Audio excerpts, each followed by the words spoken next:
daina kuka. Yaro ai kai mutuwa ba yanzu ba, in ma mutuwa ce ai mu ne za mu mutu. Yanzu tsohon nan ma wai har so yake mutu, ka ga fa sai wani ja in ja suke bari shi, na san me zan mishi. Na fara ganin fara haske kaka.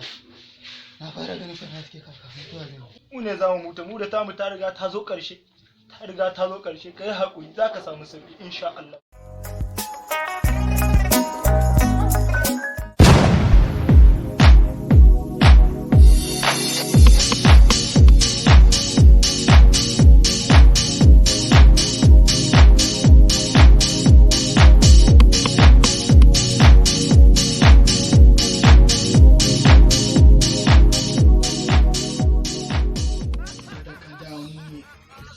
Turo na akai in ɗauki ranka. Ni da ba ni ne mara lafiyar ba. Ga mara lafiyar nan ko dai ɓatin kai ka yi.